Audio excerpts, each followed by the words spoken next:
Bonsoir tout le monde, bienvenue à cette conférence. En fait, ce soir, on va parler du stress, des problèmes d'insomnie, de la prise de poids corporel, et surtout dans un contexte, entre autres, de stress chronique. C'est une conférence qui vous est offerte, en fait, par l'Association Fibromyalgie et de fatigue chronique de Vaudreuil-Soulanges. Donc, on a Mme Bergeron avec nous, justement, qui va vous dire un petit mot tout de suite en entrant. Par la suite, je vais reprendre la parole pour donner la conférence, puis je vais rester disponible à la fin pour répondre à vos questions.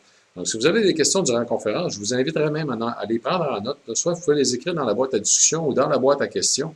Puis à la fin, justement, Chantal va m'aider à gérer, en fait, les questions. Donc, c'est à toi, Chantal. Merci. Donc, bonsoir tout le monde. Mon nom est Chantal. Je suis directrice à l'Association Fibromyalgie de Vaudreuil-Soulanges. Nous, on est un organisme communautaire autonome qui vient en aide aux gens qui souffrent de fibromyalgie, fatigue chronique, douleur chronique, tout ce qui englobe la douleur. On est là pour les rassurer, les soutenir et on offre des activités pour les sortir de l'isolement. Moi, je vous ai perdu. Je ne sais pas si vous me voyez encore. Oui, oui, tout à fait. OK, moi je parle dans le vide, mais c'est pas grave. Alors, c'est ça. Fait que nous, on offre toutes sortes d'activités pour les membres des conférences. C'est ça. Avec la venue de COVID, toutes nos activités sont offertes virtuelles et certaines en présentiel, d'autres hybrides. Yoga, aquafibro, on a du dessin, des cours de cuisine, des exercices, plein d'activités pour nos membres. Alors, c'est ça. Alors, j'aimerais débuter, moi, juste en vous partageant un court vidéo d'à peu près 2 minutes, si c'est possible de me Oui, donner le partage d'écran. oui, tu dois déjà l'avoir, en fait, non? Host Ah oui, Disabled Participant Screening Share. Share Screening. C'est bon. Voilà. Donc, là, ça fait longtemps que je n'ai pas fait de... More. Ça ne sera pas long, excusez-moi. Share Sound. Donc, je vous présente une courte vidéo qu'on a fait il y a peut-être 3 ans déjà. Alors, bon visionnement.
Voilà.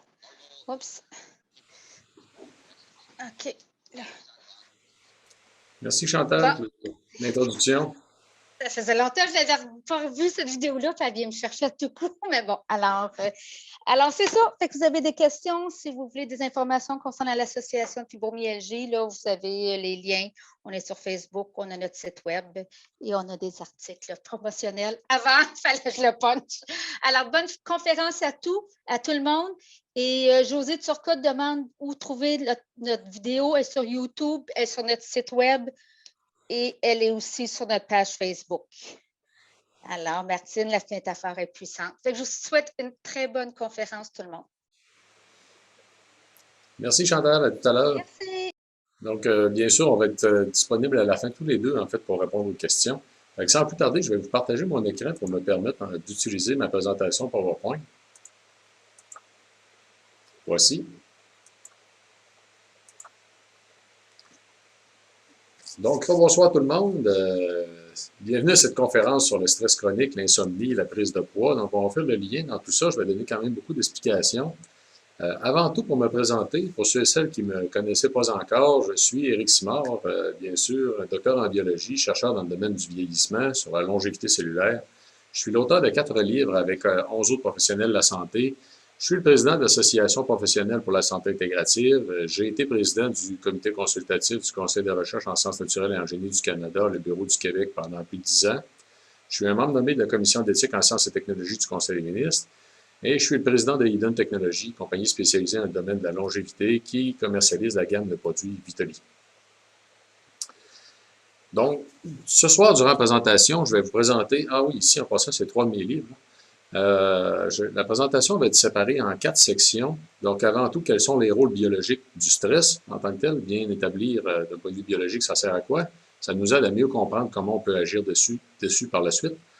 Le stress chronique, qu'est-ce que c'est et ses effets sur le corps humain? 3, les centenaires et le stress. Je vais vous révéler quelques secrets des centenaires au niveau de la gestion du stress. Vous allez voir, c'est très intéressant. Et les recommandations et trucs là, à mettre en application, le plus important, bien sûr, pour essayer de mieux vous outiller par rapport au stress et aux problèmes de sommeil aussi d'insomnie. Donc, vous allez voir ça tout à l'heure.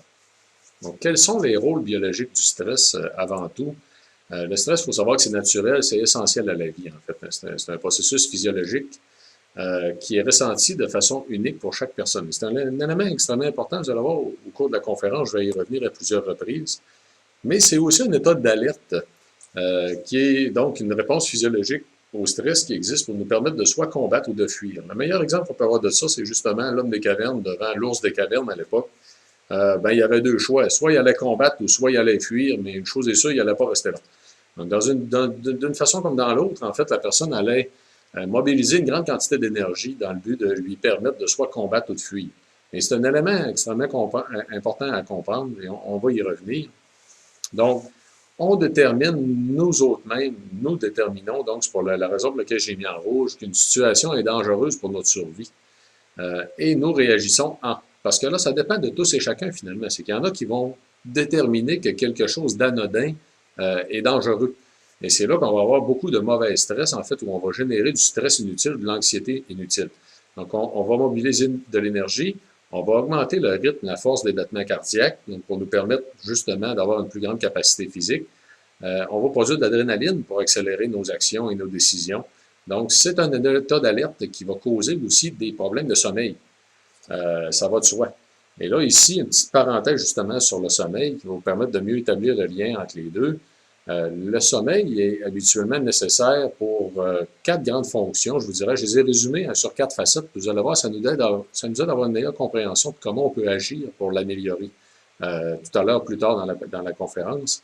Donc, le sommeil est nécessaire pour réparer, pour redémarrer, entre autres, le cycle circadien, qui est le cycle biologique sur une période de 24 heures, qui va réguler, entre autres, une grande partie du métabolisme, la production hormonale, la température corporelle, les fonctions immunitaires.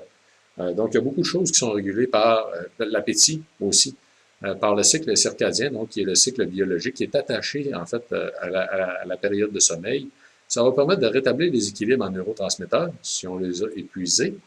Les neurotransmetteurs sont les molécules chimiques qui vont permettre la communication entre les neurones du cerveau. Donc, le cerveau, c'est une machine chimique, tout simplement, dans laquelle, tout au cours de la journée, on a des échanges constants entre toutes les sections du cerveau. en neurotransmetteurs et il vient un moment donné où c'est possible qu'on épuise tout simplement les ressources en neurotransmetteurs et que là, on ait de la fatigue qui soit due justement à l'épuisement cognitif. Donc, le sommeil va permettre de rétablir en fait ces niveaux-là, va permettre aussi d'aller imprégner la mémoire si on a appris des choses. Donc, vous allez voir, je vais y revenir tout à l'heure, en fait, c'est des éléments qui sont très importants. Le sommeil est extrêmement important en santé humaine, en fait, pour tout un paquet de facettes. Puis bon, on va en parler beaucoup ce soir, mais entre autres, la prise de poids, je vais vous expliquer pourquoi tout à l'heure. Les phénomènes de dépression, le mauvais fonctionnement du système immunitaire et bien sûr le stress et l'anxiété. Et donc, il y a un effet pervers entre le sommeil et le stress et l'anxiété, donc qui va causer, si on veut, une espèce de spirale où si on fait de l'anxiété, on va mal dormir, puis ça va empirer nos problèmes d'anxiété. Malheureusement, c'est un cercle vicieux. Donc, maintenant, le stress chronique en tant que tel, parce que là, on a parlé du stress de façon générale, et les effets sur le corps humain. Vous allez voir, en fait, que c'est quelque chose de quoi il faut se préoccuper. Le stress chronique découle d'une exposition prolongée et répétée à des situations qui nous font sécréter les hormones de stress. Actuellement, en fait, là, puis c'est pas moi qui le dis, c'est entre autres Sonia Lupin, vous allez voir son livre tout à l'heure, qui est la directrice du Centre de recherche sur le stress de l'Université de Montréal.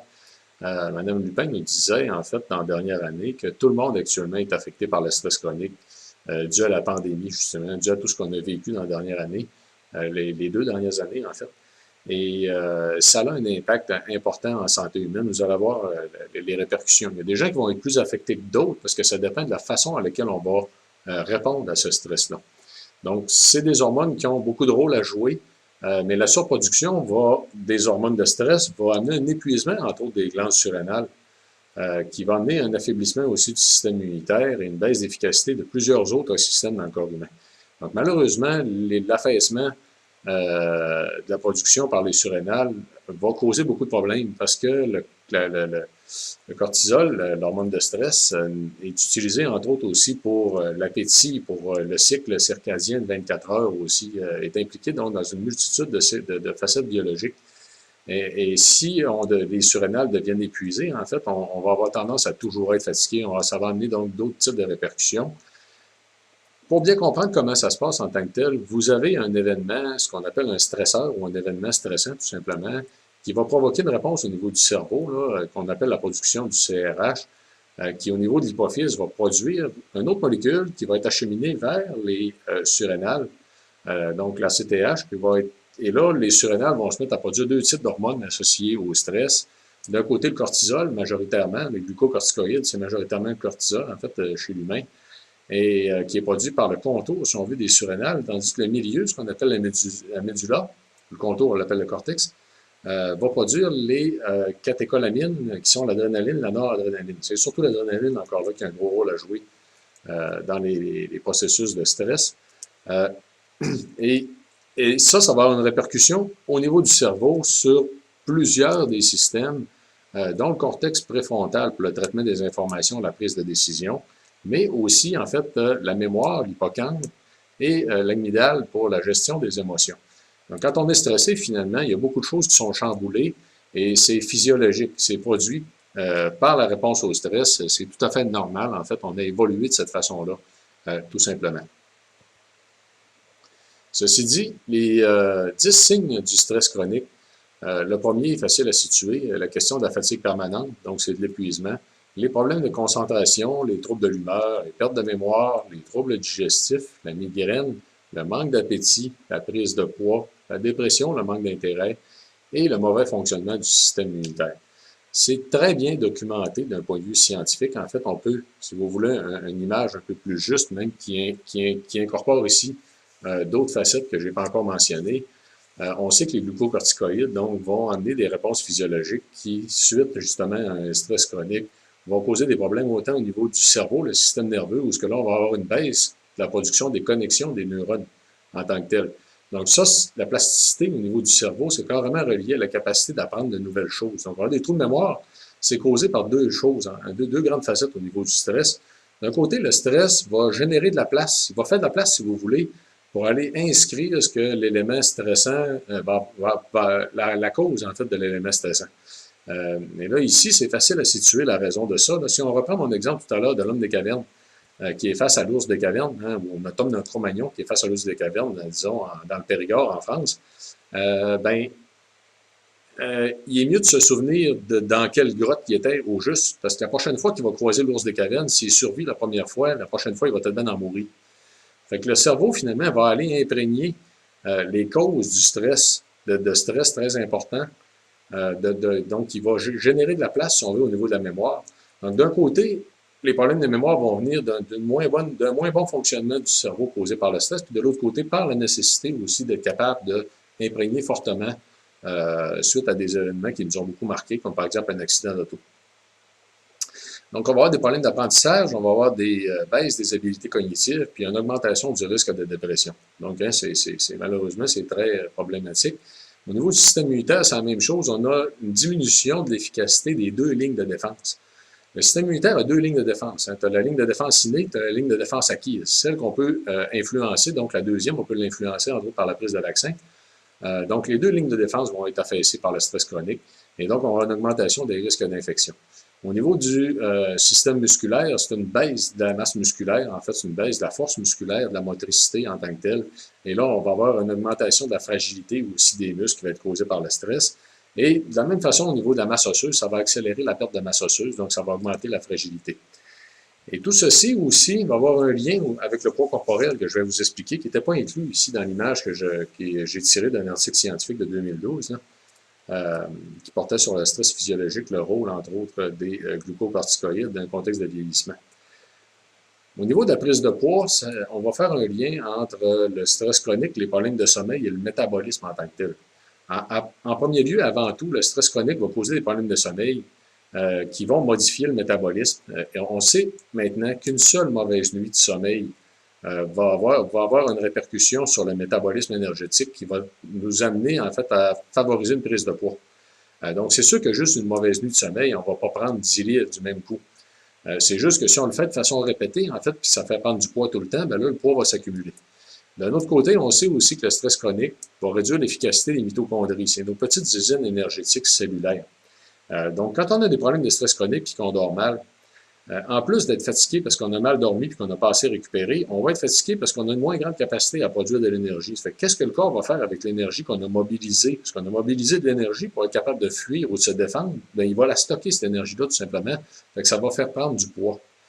L'autre facette intéressante à mentionner, c'est que le cortisol, l'hormone de stress, est relié à la production de la gréline, qui est l'hormone de l'appétit.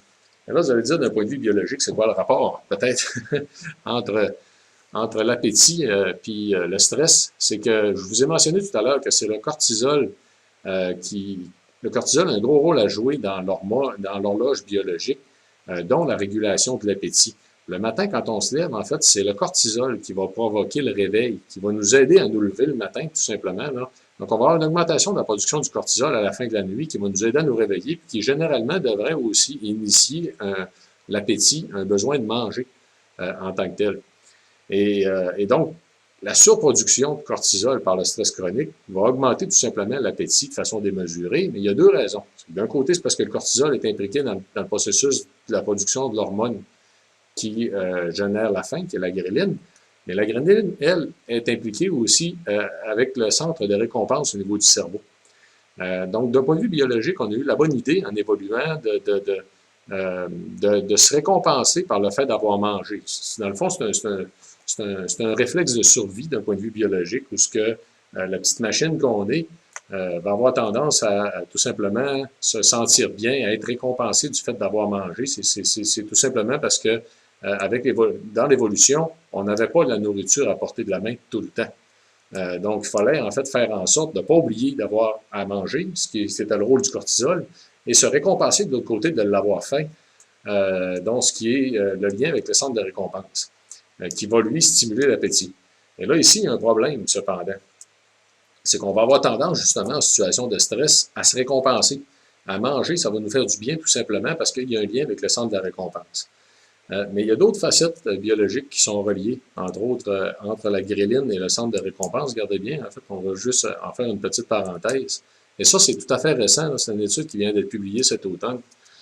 qui a fait un lien entre le niveau de production de la gréline, donc une corrélation parfaite, donc avec le type de diète, le niveau de production de la gréline et la perte de graisse abdominale, la sensibilité à l'insuline. Donc les risques, entre autres, de devenir diabétique de type 2 ou de développer un syndrome métabolique, ou tout simplement la capacité à perdre du poids. Et donc, qu'est-ce que ça veut dire en tant que tel, là? C'est que c'est très, très bénéfique pour la santé, en fait, d'avoir faim en tant que tel. Donc, les gens qui mangent tout le temps continuellement, là, qui n'ont pas faim, qui n'ont pas de période, qui ont faim en tant que tel, vont être beaucoup plus à risque, tout simplement, d'avoir de la graisse abdominale, d'avoir des risques de maladies cardiovasculaires. Et d'un autre côté, il y a certaines diètes, comme entre autres la diète méditerranéenne, qui vont, pendant les périodes à jeûne, ont démontré en fait qu'on va avoir une production plus importante de la gréline, donc l'hormone de la faim, qui serait justement reliée aussi à beaucoup de bénéfices santé. Donc c'est fort intéressant de constater. De l'autre côté, le centre de la récompense est en grande partie conditionné. La raison pour laquelle je vous en parle, l'image que vous voyez dans le coin, c'est que malheureusement, on a tendance, dans notre société nord-américaine, à se récompenser au niveau de la nourriture en mangeant du fast-food. Mais malheureusement, le cerveau, lui, il comprend que le réflexe que vous avez eu de vouloir vous récompenser en mangeant quelque chose en particulier, que le jour où il va avoir besoin du sentiment de récompense ou du sentiment de satisfaction, il va vous pousser à manger ce genre d'alimentation-là. Donc ça, c'est conditionné. On l'a appris tout simplement. Donc, d'un côté, en fait, il faut en être conscient parce qu'on devrait, comme par exemple, comme parents, si vous voulez un bon exemple, on ne devrait jamais, en fait, amener les enfants pour les récompenser chez McDo. Parce qu'automatiquement, on est en train d'induire chez ces enfants-là le réflexe de récompense attaché à du fast-food, en fait, à de la malbouffe. Et donc, ça ne veut pas dire de ne pas les récompenser en les amenant au restaurant, c'est juste d'être conscient tout simplement qu'on peut essayer d'orienter le réflexe de récompense vers quelque chose qui serait plus bénéfique pour la santé. Comme par exemple, mon fils à moi, il adore les sushis, ça fait que moi, je peux l'amener manger des sushis, ce qui va être quand même meilleur pour la santé que de manger du fast-food. Donc, ceci dit maintenant, les centenaires et le stress. Vous savez, hein, mon domaine à moi de recherche est la longévité cellulaire, entre autres, mais aussi tout ce qu'on peut faire pour rester en santé beaucoup plus longtemps. C'est ce que j'explique dans mes livres. Donc, le lien entre les centenaires et le stress est fort intéressant parce que les gens centenaires, c'est des gens qui vivent très, très peu de stress, dû, entre autres, en très grande partie à leur personnalité. Et je vais vous expliquer pourquoi. Regardez bien, c'est fort intéressant. En fait, l'étude des centenaires a connu un point tournant important lors de la description des Blue Zones. Ça doit faire déjà 30 ans à peu près de ça, en fait, par un journaliste du National Geographic, qui a décrit 5 populations de par le monde qui ont jusqu'à 10 fois plus de chances d'atteindre 100 ans que la moyenne nord-américaine. Dans ces régions-là, les maladies cardiovasculaires, le cancer, même l'Alzheimer, sont nettement inférieures que partout ailleurs dans le monde. Donc, l'étude des populations centenaires nous a permis de mieux comprendre qu'est-ce qu'on pourrait faire pour améliorer la longévité humaine. Et entre autres, on a connu beaucoup de choses, on a compris beaucoup de choses au niveau de comment ces gens-là gèrent mieux leur stress. Pourquoi ils sont moins stressés, en fait, que le reste du monde. Et là, il faut voir, là, les 5 régions les mieux documentées jusqu'à maintenant. Vous avez à l'extrême droite une île, en fait, du Japon, qu'on appelle Okinawa. Au centre, vous avez la Sardaigne en Italie et une île, la Grèce. Par la suite, à gauche, vous avez une région du Costa Rica, des montagnes du Costa Rica. Et là, vous allez me dire, toutes ces régions-là sont des régions relativement éloignées. Oui, effectivement, sont des régions relativement exclues, si on veut, du développement moderne actuel. Fait que c'est peut-être plus facile pour eux autres de gérer certaines facettes du stress là, à ce niveau-là. De l'autre côté, la 5e région nous a appris quelque chose de fort intéressant parce que c'est une région de Californie, où là, c'est une région qui est très, très bien développée.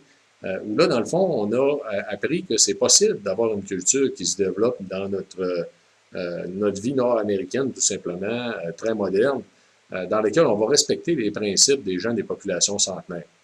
Ceci étant dit, ce qui leur permet de mieux gérer en tant que tel leur stress et l'anxiété, c'est avant tout leur personnalité particulière. Et c'est quelque chose qui se développe. Là, la personnalité, on fait référence ici à un état stable de caractéristiques cognitives, de motivation, de caractéristiques sociales, émotionnelles et comportementales. Quels sont les éléments en particulier les plus importants? Parce que c'est à ça qu'en fait, qui est important de s'attarder. Il y a une étude qui a plusieurs études, en fait, ont fait le lien entre les centenaires du Japon, de la Suède, des États-Unis et d'autres secteurs en Europe. pour conclure, en fait, que ces gens-là ont tous le même genre de personnalité. Et ce qui est intéressant, c'est qu'il y a un gros facteur génétique d'impliqué. Le neuroticisme, qui est une facette négative, donc c'est les gens qui ont tendance à être négatifs, là, on aurait chez ces gens-là 43% de dépendance génétique. Les gens qui ont tendance à être négatifs, donc une forte portion, c'est génétique, tout simplement. Mais ça veut dire aussi que le 57% qui reste, ils l'ont appris, eux autres. Les gens consciencieux et extravertis, 43-47% de dépendance génétique. Autrement dit, on a des tendances au type de personnalité qu'on va avoir. Ça ne veut pas dire qu'on ne peut pas les changer ou les améliorer. Mais ce qui est important de comprendre, c'est que les gens des populations centenaires sont des gens qui sont consciencieux, sont agréables, sont efficaces, sont faciles à vivre. Et ils sont tous comme ça. Et là, ici, il y a une très, très bonne nouvelle en passant. Là, les chialeux vivent moins longtemps. Okay? C'est des gens qui ont une attitude de vie très positive. Donc, ils vont être optimistes, ils vont être ricaneurs, qui vont avoir une grande capacité à exprimer leurs émotions. Donc, très librement, sans les refouler. Et ça, c'est un bon point, je vous dirais. C'est une facette qui est un très, très bon indicateur de la capacité, de la personnalité, en fait, des gens, puis entre autres, de la qualité de la vie sociale. Vous allez voir, je vais y revenir sur la vie sociale parce que le type de personnalité des gens centenaires qui leur permet justement d'être moins stressés, c'est le fait qu'ils soient justement consciencieux, agréables, optimistes, qui a une grande capacité à exprimer leurs émotions. Donc, ça fait des gens qui n'ont pas tendance à les refouler en tant que tels, qui sont capables donc d'exprimer les éléments stressants et de réduire leur stress personnellement. On va y revenir, vous allez voir. Une petite parenthèse, juste pour vous expliquer un lien entre la personnalité en question et le bonheur en tant que tel, puis même la santé. Vous allez voir, on va faire un lien avec tout ça, là, par entre autres l'étude à Harvard qui a été présentée par Robert Waldinger, ça fait déjà 4 ans, je pense, maintenant. L'Université Harvard avait eu l'idée, la belle idée, de suivre des gens pendant 75 ans, 724 personnes qui ont été questionnées tous les 2 ans sur leur état de santé, leurs relations, en fait, leur vie sociale. Quand ils ont eu des familles, des enfants, ils ont questionné tous les membres de la famille. L'idée était d'essayer d'apprendre tout ce qu'on pourrait apprendre sur une vie humaine, durant la période d'une vie humaine au complet.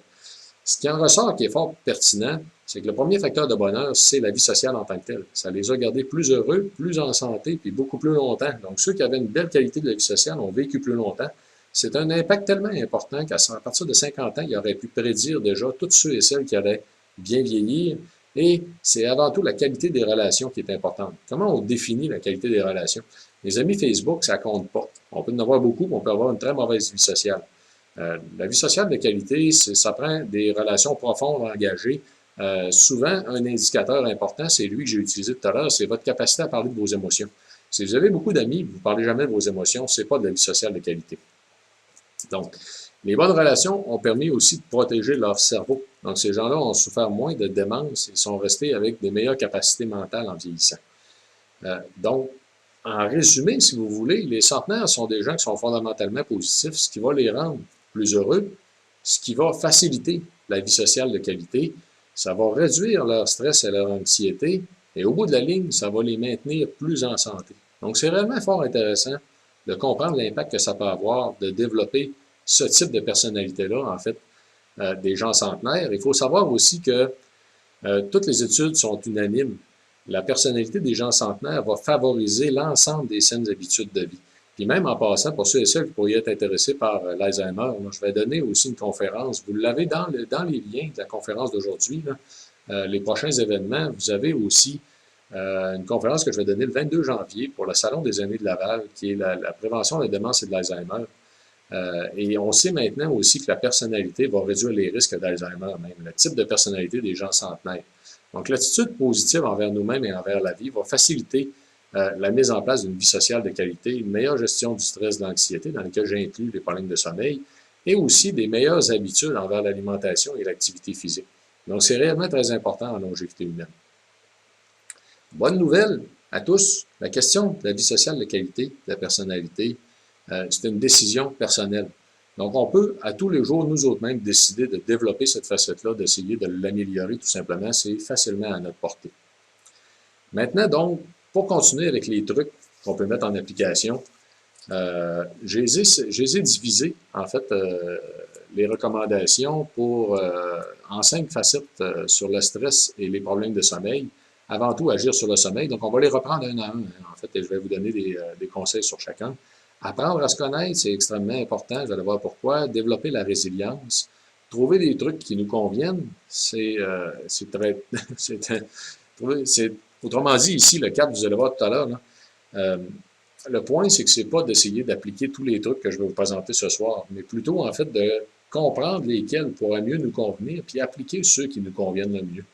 Hein? Et utiliser des produits de santé naturelle de qualité au besoin. Je vais vous en parler tout à l'heure parce qu'il y a des solutions là qui sont fort importantes, puis vous savez tous, je crois que je l'ai mentionné au début, hein, que c'est mon entreprise qui commercialise des produits Vitali. Donc, au niveau des problèmes de sommeil, avant tout, sachez que c'est très, très courant. En fait, 80% des gens de 50 ans et plus vont avoir des problèmes soit sporadiques ou permanents. Quand on parle de problèmes permanents, on parle entre autres de ce qu'on définit comme étant l'insomnie. Bien, l'insomnie, c'est au moins 3 ou 4 occurrences par semaine pendant une période d'au moins 3 mois. Donc, il faut définir les choses. Et là, l'insomnie en tant que telle, c'est quand même 30%. Jusqu'à 30% de la population peut avoir momentanément ou sur de longues périodes des problèmes d'insomnie. Donc, c'est quand même très élevé.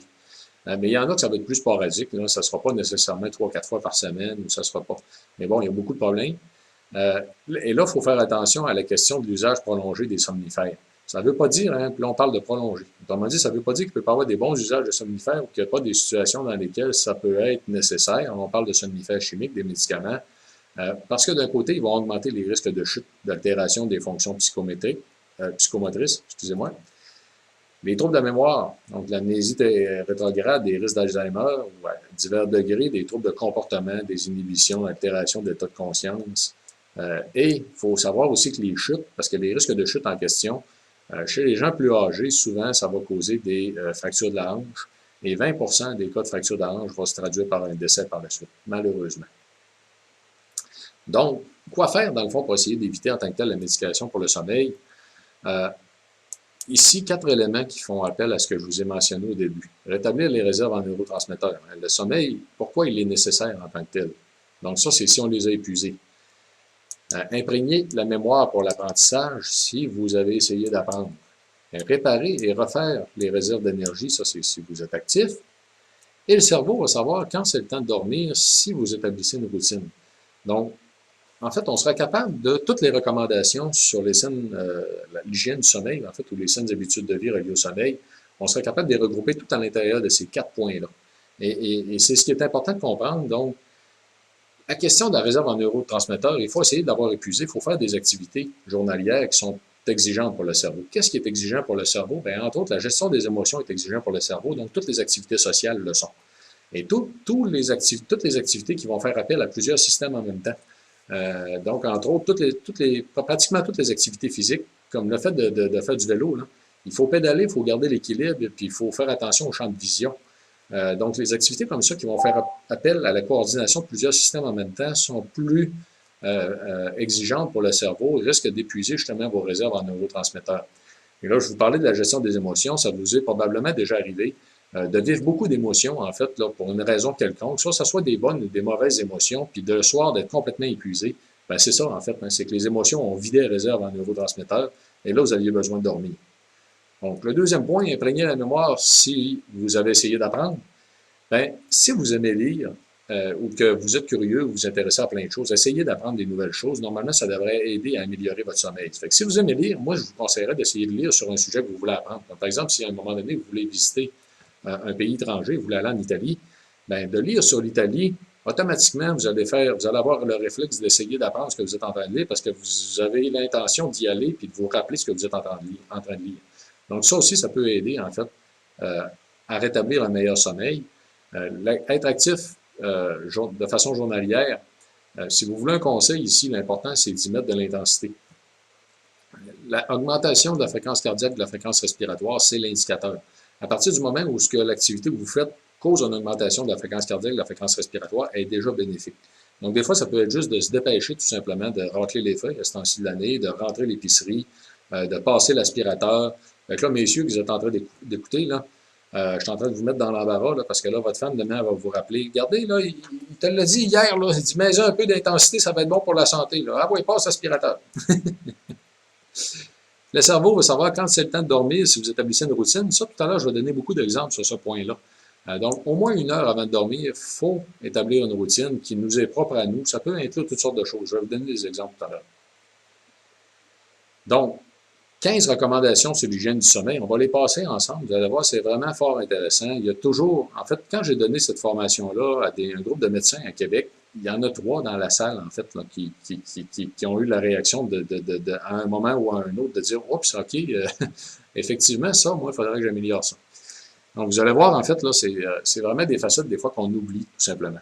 Réservez au moins 1 heure avant, je vous l'ai dit tout à l'heure, pour vous détendre. Il faut que ça fasse partie de la routine. Donc, c'est une pause, un congé, tout simplement, où il n'est plus question d'essayer de résoudre des problèmes. Hein. Ça fait que là, c'est pas le temps, 1 heure avant d'aller se coucher, là, de repasser les troubles de la journée ou quoi que ce soit. Là. Il faut que ce soit une période dans laquelle on décroche, tout simplement. Il faut donc remettre les tâches, les soucis, les réflexions au lendemain. C'est nécessaire pour baisser le niveau d'activation physiologique. Donc, le sommeil, c'est plusieurs facettes. Hein? Donc, d'un côté, tu as le réflexe d'endormissement, si vous voulez, puis de l'autre côté, vous avez tout le système d'activation. Malheureusement, c'est 2 systèmes séparés dans le corps humain. Fait que même si le système d'endormissement fonctionne bien, puis que le reste de tous les éléments est là, si vous êtes trop activé de l'autre côté parce que vous n'êtes pas capable d'arrêter ou de tirer à plat ou de tout simplement ralentir, vous allez avoir de la difficulté à vous endormir, vous allez avoir de la difficulté à avoir un sommeil réparateur. Le deuxième point, développer un rituel avant d'aller au lit, c'est ce que je vous parlais tout à l'heure. Ça conditionne à la relaxation et au coucher. Ici, là, rituel, là, je ne parle pas de sacrifier une chèvre, en fait, ou de faire brûler des lampions. Le rituel, ça peut être toutes sortes de choses. Je connais des gens qui, 1 heure avant d'aller dormir, vont se mettre en pyjama. Ben, si vous le faites à tous les soirs, là, le cerveau va finir par se dire, oups, il met son pyjama, bientôt ça va être l'heure d'aller se coucher. Donc, c'est ça qui est important. Le rituel, ça peut être, il y a des gens qui, à tous les soirs, à la même heure, vont se faire une tisane. Que la tisane, elle vous relaxe ou elle vous relaxe pas, ça va avoir le même impact. Là. Il y a un gros effet placebo ici, là, qui est causé par le fait que le cerveau va comprendre que la tisane, en fait, elle annonce le fait que vous allez bientôt aller vous coucher. Donc, ça peut être ça, un rituel. Ça peut être, moi, ma soeur, je peux vous le dire, là, ma soeur écoute les nouvelles. C'est religieux, hein? C'est religieusement, en fait. C'est comme si, à tous les soirs, j'ai l'impression qu'elle va mal dormir si elle n'a pas écouté son petit bout de nouvelles. Même si elle sait très exactement ce qu'ils vont présenter des nouvelles parce qu'elle les a écoutées durant la journée pareil. Donc, elle, ça fait partie de son rituel en tant que tel. Donc, elle aime ça tout simplement. Donc, ça va associer, bien sûr, à la fin des activités. Et la musique peut être une bonne idée. Puis ici, je voulais vous souligner, en fait, 2 albums de mon ami Richard Abel, qui est le grand pianiste québécois. C'est que depuis que je connais Richard, ça fait 5 ans maintenant. Mon fils écoute de sa musique, donc du piano, avant de se coucher le soir. Donc, j'avais proposé l'idée à Richard, tout simplement, de faire des albums pour la relaxation ou tout simplement le sommeil. Et Richard l'a fait, en fait, durant la pandémie. Il a produit Dors bien mon ange et Sur les ailes d'un rêve. Ce sont deux albums de piano qui sont des berceuses, tout simplement, pour la relaxation ou pour le sommeil. Ça peut être une très bonne idée, en fait. Là. richardabel.ca, si vous êtes intéressé. Vous pouvez les acheter directement de son site Internet. Maintenant, le troisième point, allez au lit uniquement quand vous vous sentez somnolent. Donc, normalement, si vous avez un bon rituel, ça va venir avec ça, de toute façon. Essayez de ne pas vous coucher ou vous lever trop tard la fin de semaine afin de ne pas perturber votre rythme du sommeil. C'est extrêmement important. Et là, on parle de la fin de semaine, mais la même chose aussi durant les périodes des vacances. Donc, on essaie de toujours garder la même horaire de sommeil, en fait, à l'année longue. Réservez votre lit pour le sommeil et les activités sexuelles. Donc, il peut être bénéfique pour certaines personnes d'inclure un rituel du coucher, un peu de lecture ou de télévision. Comme je vous disais tout à l'heure, en fait, dans la télévision, habituellement, on évite ça. Mais il y a des gens qui adorent ça. Donc, regarde, ça peut être une bonne idée. Si ça marche bien pour vous, il n'y a pas de problème. Mais ce n'est pas nécessairement une bonne idée de se tenir au courant de l'actualité parce que des fois, il y a des gens que ça va les stresser tout simplement de voir, par exemple, les inondations en Colombie-Britannique. Donc, habituellement, on est mieux d'éviter ça. L'exercice physique régulier aide à la qualité du sommeil, cependant, évitez l'exercice exigeant 3 heures avant de se coucher. Là, il y en a peut-être qui vont faire un lien avec le fait, tantôt que j'ai dit de réserver votre lit, soit pour les activités sexuelles ou le sommeil. Ça fait que bon, les activités sexuelles, on essaie de faire de quoi qui n'est pas trop exigeant. Ceci dit, évitez la caféine à partir de 15 heures. Ça va ne pas manger trop lourdement avant d'aller vous coucher. Limitez la consommation d'alcool. La question de la consommation d'alcool, c'est important. En passant, des fois, on va avoir l'impression que 3-4 verres de vin, on va mieux dormir. C'est que 3-4 verres de vin, on va dormir, on ne va pas mieux dormir. on va mal dormir, tout simplement. Le lendemain, on va se réveiller, puis on va avoir mal dormi, on va avoir eu des problèmes avec les cycles du sommeil, tout simplement. Donc, l'abus d'alcool n'aide pas pour le sommeil. La nicotine non plus, c'est un stimulant.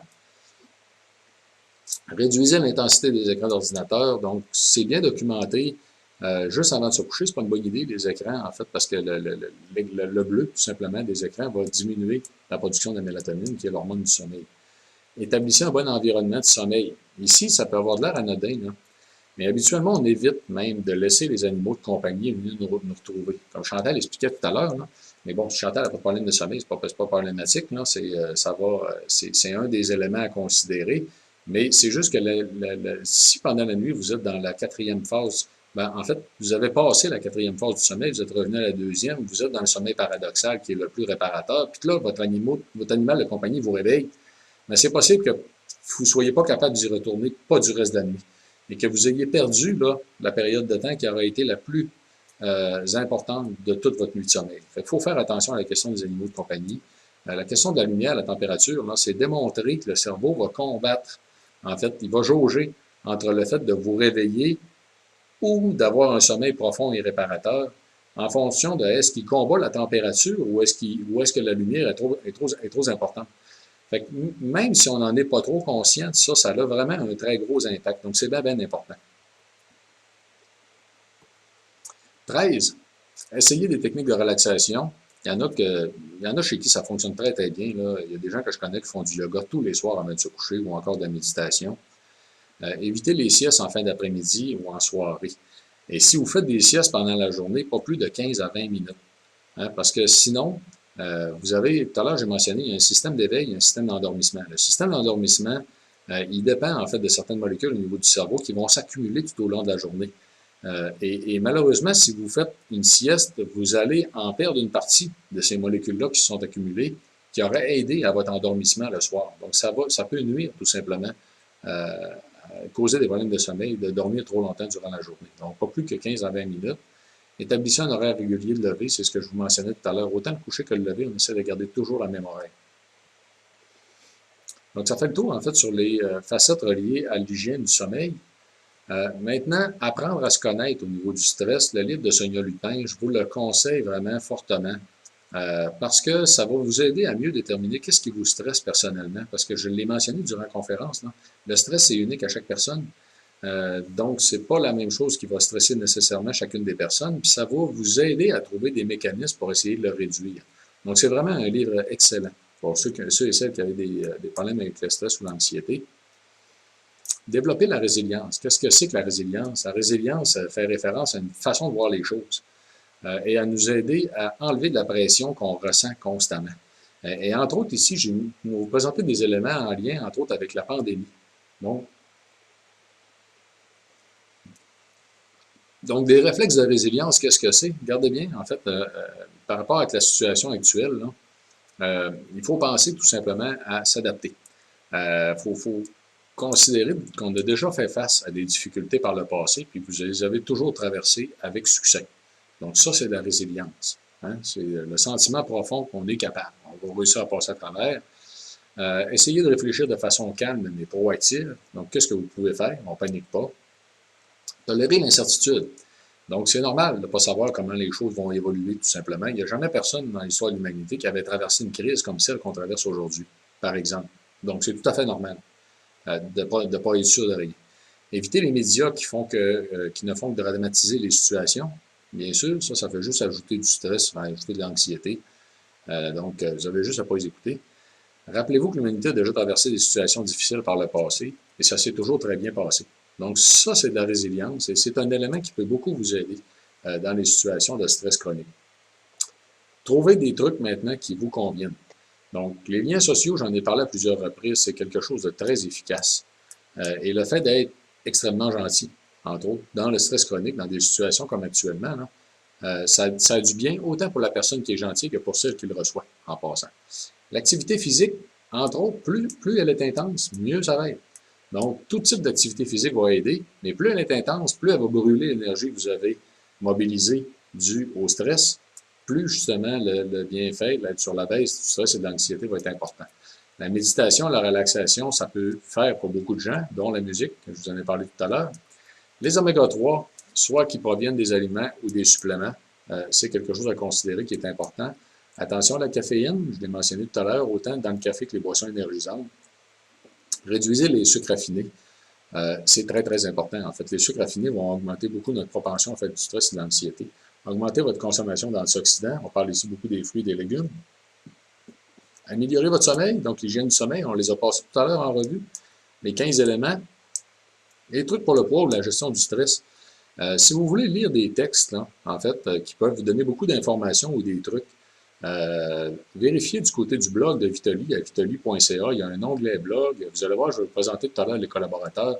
Il y a plus de 25 collaborateurs maintenant. Vous allez trouver beaucoup d'informations, des textes que vous pourriez lire qui peuvent vous amener donc d'autres éléments, en fait, pour vous aider. Et utiliser des suppléments de qualité au besoin, c'est mon 5e point. On va en parler tout de suite après. Donc, le blog de Vitali, je vous en ai parlé tout à l'heure, c'est plus de 25 professionnels, dont 5 pharmaciens, 2 médecins, des psychologues, des nutritionnistes, des acupuncteurs, des naturopathes. On a des gens de tous les domaines qui écrivent pour donner une information de qualité sur une multitude de facettes, dont, entre autres, la question de la fatigue et du stress. Donc, il y a beaucoup d'éléments là qui peuvent beaucoup vous intéresser. Des sujets aussi très, très d'actualité actuellement, comme la question du jeûne, la diète cétogène, ou encore même les douleurs. Dans le cas d'une association pour la fibromyalgie, vous allez trouver des textes sur la fibromyalgie, en fait, dans l'onglet douleur. Il y en a 4 ou 5, je crois. Maintenant, la question des produits de santé naturelle de qualité au besoin. Il faut savoir que les produits de santé naturelle ne sont pas tous équivalents. La réglementation canadienne a des gros défauts. Il y a différents types de qualité, puis souvent, en fait, les ingrédients qui sont présents en trop faible quantité pour être efficaces. Il faut savoir que les produits que je vais vous présenter tout à l'heure ont été créés par moi-même avec 2 pharmaciens spécialisés, justement pour ramener des produits plus efficaces, les rendre disponibles, tout simplement. Donc, les produits Vitali, c'est 12 produits différents actuellement pour différentes facettes de santé qui adressent tous les principaux problèmes, principales facettes en tant que telles. Ce soir, je vais vous parler particulièrement de ceux qui peuvent avoir un impact important à considérer dans la gestion du stress et de l'anxiété. Donc, il faut savoir qu'au niveau de la qualité, c'est le plus haut niveau de qualité qu'on peut trouver dans le marché. Qui va garantir, on est la seule entreprise du Canada à garantir que tous les ingrédients sont standardisés, qui sont tous à la dose pour avoir l'efficacité. Et on s'est attardé aux ingrédients qui ont le plus de démonstrations scientifiques pour chacune des facettes de santé. Donc, sans plus tarder, il y a 3 produits qui ont des impacts particulièrement importants sur la gestion du stress, 2 pour la nuit, 2 pour le jour, donc on va le voir. Pour la question du sommeil, avant tout, moi, je recommande toujours aux gens habituellement d'essayer en premier Vitali Sommeil, qui va aider à la fois à l'endormissement, à faire une nuit complète, puis avoir un sommeil plus profond et réparateur. Donc, c'est réellement les 3 facettes, c'est 3 actions différentes, en fait, sur la santé. Lui, c'est important de toujours le prendre avant de dormir. D'un autre côté, vous avez une autre option pour le sommeil, puis je vous dirais qu'on a déjà fait un sondage sur les réseaux sociaux. Environ 50% des répondants utilisaient Vitali Sommeil, l'autre 50% utilisaient Vitali Stress Anxiété.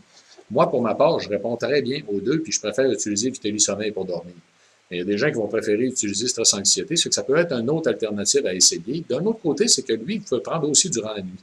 Donc, il faut savoir que pendant la nuit, là, surtout les gens qui ont beaucoup de problèmes de sommeil, des fois, vous allez vous réveiller au milieu de la nuit avec le cœur qui débat, en fait, où vous allez vous sentir comme un peu anxieux ou encore en train de caler ou un poids sur l'estomac. Bien, ça, c'est de l'anxiété qui est créée par la production du cortisol en plein milieu de la nuit, des fois, parce que votre cycle est déréglé, puis lui, il vient de décider que c'est l'heure de vous lever. Mais c'est sûr qu'à 3 heures du matin, vous n'allez peut-être pas vouloir vous lever. Là. Donc, ici, il y a 2 choses à savoir, là, 2 conseils intéressants. Généralement, si vous avez l'impression que vous n'allez pas être capable de vous endormir tout de suite, levez-vous. Levez-vous, marchez dans la maison une vingtaine de minutes, prenez un verre d'eau, puis recouchez-vous. L'autre chose que vous pouvez faire, c'est que vous pouvez prendre Vitali Stress Anxiété au milieu de la nuit. Donc, jamais sommeil au milieu de la nuit, mais Stress Anxiété, vous pouvez. Donc, lui, il peut être pris durant la nuit. Vous pouvez prendre une capsule, il va agir en 20 à 30 minutes. Fait que généralement, il va vous permettre de vous rendormir et de terminer votre nuit, tout simplement. De l'autre côté, durant le jour, vous avez 2 alternatives intéressantes. Vitali Énergie, qui a un gros impact sur la fatigue intellectuelle, les sensations de faiblesse, la déprime et le stress chronique. Donc, vous avez vu tout à l'heure que le stress chronique va causer, en fait, la fatigue en tant que telle, qui va un sentiment de déprime. Ben, Vitali Énergie va améliorer votre concentration et la vigueur intellectuelle, en plus de réduire le sentiment de déprime. Donc, dans une situation de stress chronique, c'est quelque chose qui peut être très, très utile, mais qui va être moins efficace en tant que tel sur l'anxiété que Vitali Stress et Anxiété. Et Vitali Stress et Anxiété va avoir, lui, un impact plus puissant en tant que tel sur l'anxiété, Mais sachez un élément fort intéressant, c'est que vous n'avez pas besoin d'en prendre tout le temps. Habituellement, une seule capsule suffit et il va agir en 30 à 40 minutes. Donc, vous pouvez même traîner la bouteille puis le prendre vraiment au besoin. Ce n'est pas nécessaire d'en prendre tout le temps. Donc, en conclusion, avant de répondre à vos questions, comprenez que le stress, c'est avant tout un point de vue. C'est un point de vue personnel. Donc, c'est unique à tous et chacun. On en vit tous du stress. La différence entre ceux qui n'ont pas de l'air stressé et ceux qui ont de l'air stressé, c'est la façon dont soit on va l'exprimer ou soit la façon dont on va mieux le gérer, tout simplement. Donc, il facilite la prise de poids tout en augmentant l'appétit et en développant un sentiment de récompense. Malheureusement, c'est tout relié, hein, comme je l'ai expliqué tout à l'heure. Il faut apprendre à se connaître. C'est un élément extrêmement important pour mieux être outillé, pour mieux y faire face. Améliorer notre sommeil en premier lieu, développer la résilience avec les éléments que je vous ai mentionnés tout à l'heure. Et bien sûr, ne cherchez pas à appliquer tous les trucs nécessairement, mais plutôt ceux qui vous conviennent. Et utiliser des produits naturels de qualité, donc au besoin, je vous suggère bien sûr Vitali. Donc les références, on va les laisser quelques minutes à l'écran, tout simplement pour fin d'enregistrement, ceux et celles qui voudraient y avoir accès. Et je vous invite bien sûr à me suivre sur les réseaux sociaux. Vous allez me trouver sur Éric Simard, Priorité Bien Vieillir, en fait sur Facebook, ou encore vous pouvez avoir beaucoup d'informations, les prochaines conférences à esimard.com.